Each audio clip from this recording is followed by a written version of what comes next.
TNT Telugu వరల్డ్కి స్వాగతం.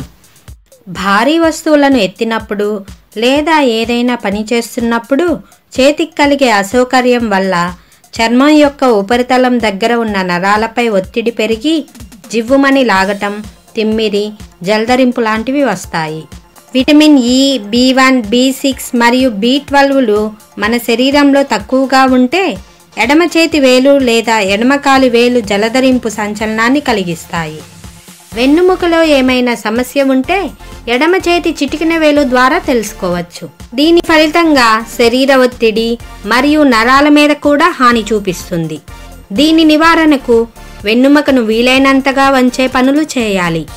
ఉదాహరణకు yoga, gymnastic, swimming లాంటివి.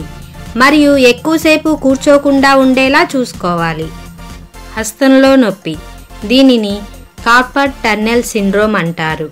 ఇది చేతి బొటనవేలు, చూపుడు వేలు మరియు మధ్యవేలు ద్వారా వ్యక్తీకరించబడుతుంది. వ్యక్తి యొక్క ఉద్యోగం లేదా జీవనశైలిలో భాగంగా పునరావృతమయ్యే కొన్ని చర్యల కారణంగా చేతి తిమ్మిర్లు ఎక్కువ అవుతాయి.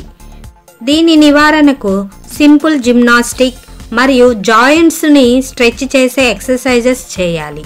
రక్త ప్రసరణ సమస్యలు ఉంటే కుడి చేయి లేదా చేతివేళ్ళు లేదా భుజం భాగం తిమ్మిరి, జలదరింపు వస్తుంది.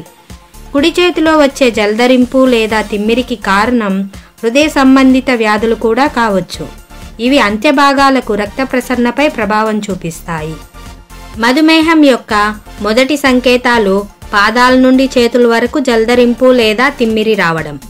కొన్ని ప్రాంతాల్లో రక్త ప్రవాహం తగ్గడం వలన లేదా ఫైబర్ లోపం వలన ఇది సంభవిస్తుంది. మధుమేహాన్ని 2 రకాలుగా విభజించారు.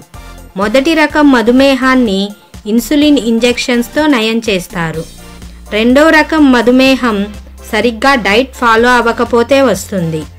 దీన్ని రక్త పరీక్ష మరియు వైద్యుని సహాయంతో చికిత్స తీసుకోవాలి. నా వీడియో గనక మీకు నచ్చితే లైక్ అండ్ షేర్ చేయండి. మరిన్ని వీడియోల కోసం మా ఛానల్ సబ్స్క్రైబ్ చేసుకోండి. నా వీడియోస్ నోటిఫికేషన్ కోసం బెల్ ఐకాన్ని యాక్టివేట్ చేసుకోండి. ధన్యవాదములు.